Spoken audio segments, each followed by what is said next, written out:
එක සර් කෙනෙක් කියනවා දවසකට උපරිම පැය 3ක් නිදා ගන්න කියලා. අනිත් හැම වෙලාවෙම වැඩ කරන්න කියලා. ඌ මිනිස්සෙක් වෙන්න බෑ. වැඩ කරන්න කියලා. අනිත් සර්ලා කියනවා නිදා ගන්න එක වැදගත් කියලා. කිව්වට ඒ කතා අහන්න එපා කියලාත් කියනවා. ඒ වුණාට අපිට ඒ සර් කියන විදිහට නම් වැඩ කරන්න අමාරු කරන මොකද්ද මන් දන්නේ. මෙහෙමනේ ඉතින් ඔයාලට විෂයාන්තරයට හම්බ වෙන්නේ ගුරුවරු කී දෙනෙක්ද? 3 දෙනෙක්නේ. මිනිස්සු එක එක විදියනේ. පොදු කතා ටික ගන්න. හැම එකම කියන විදිහට පූර්ණ වශයෙන් එහෙම මිනිස්සුන්ට වැඩ කරන්න බෑ. හරිද? නිදා ගන්න එක කොහොමවත් පැය 5ක්වත් නිදා ගන්න.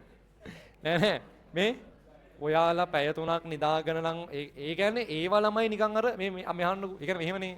පැය 3ක් නිදාගෙන අනිත් හැම වෙලාවම වැඩ කරන්න කියන එහෙම ප්‍රායෝගික නෑ. මම කියන අඩුම තරමේ දවසට පැය 3ක් වැඩ කරමන්කෝ. අනිත් වෙලාවවල ඕන දෙයක් කරගෙන. දැන් අර ඔයාලා අනිත් හැම වෙලාවම මොනවා හරි වැඩ කරන්න ගියපුවාම වෙන්නේ කොයිම වෙලාවකත් මොනවා වෙන්නේ නැති එකද? වැඩක් වෙන්නේ නැති එක. අනිත් එක නිදා ගන්න එක පාඩම් කරන ළමයෙක්ට මාර වැදගත්. ඒක කවුරු හරි නැහැ කියනවා නම් ඒක නම් මෝඩකමක්.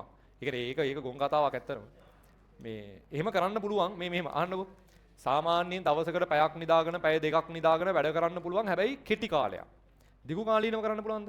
එහෙම බෑ. සාමාන්‍ය මිනිස්සෙක් හරිනම් පැය කීයක් නිදා ගන්න ඕනේද? හරිනම් පැය 7ක් 6ක් 7ක් නිදා ගන්න ඕනේ.